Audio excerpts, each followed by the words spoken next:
job. The man in charge of day-to-day running of Mount Farm was Lieutenant Colonel George Lawson. He remembers Warburton's arrival.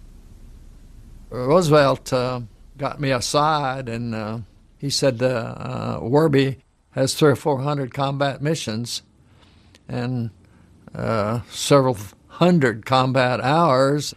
He had more experience than all the rest of us put together when he arrived at Mount Farm. Adrian Warburton was becoming desperate to get back into the air. One of the American pilots he met at Mount Farm, Carl Chapman, was putting together a daring mission to the heavily defended industrial heartland of southern Germany to photograph a vital engineering plant.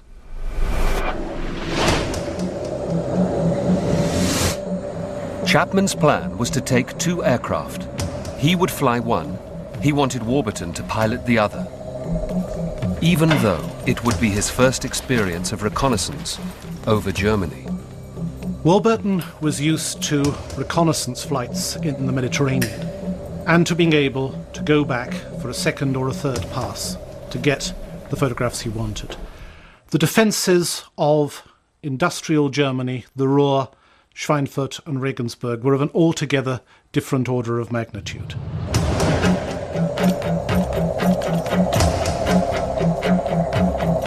Picking Warburton for one of these type targets for his first mission was horribly wrong, in my opinion, and shouldn't have been done. George Lawson had concerns about Warburton's suitability to fly with the Americans. Was it right to ask the British hero to join this mission? I called Carl Chapman into my office and said, look, tell me more about this mission, because I had been trained and he'd been trained and all of us had been trained to fly alone at high altitude, avoid friend or foe, bring the pictures back and don't fool with anything else. Chapman ignored Lawson's concerns and got the official go-ahead direct from Elliott Roosevelt.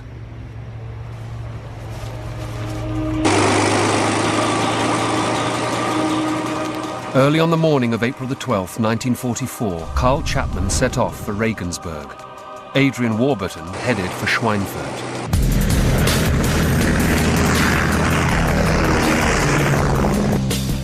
A photo reconnaissance flight over Schweinfurt was a dangerous mission at the best of times.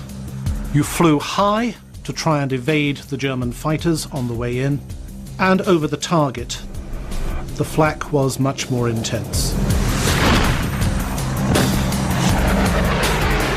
This was a level of flak defense which he had simply never encountered before.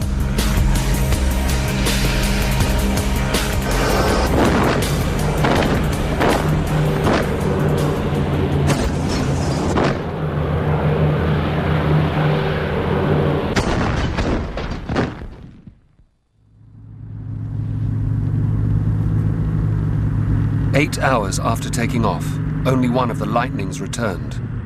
Chapman and Warburton had planned to meet up over Europe. But Warburton had failed to show up. Roosevelt thought that he had gone maybe as far as Malta.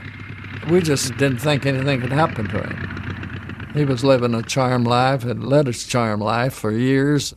We just believed he was eventually going to turn up. But he didn't. And it took the Americans a further 3 weeks before they reported him as missing in action. The RAF got involved. Roosevelt was questioned at length about the mission, and Chapman was worked over about the mission, and they visited me a couple of 3 times. We had not come face to face with the fact that Warburton had crashed. George Lawson has a theory of what happened. He believes Warburton's single-mindedness to bring back the best pictures cost him his life. Very rarely did we ever lose an airplane at 30,000 feet to flak. He was like a sitting duck at 12 or 15,000 feet.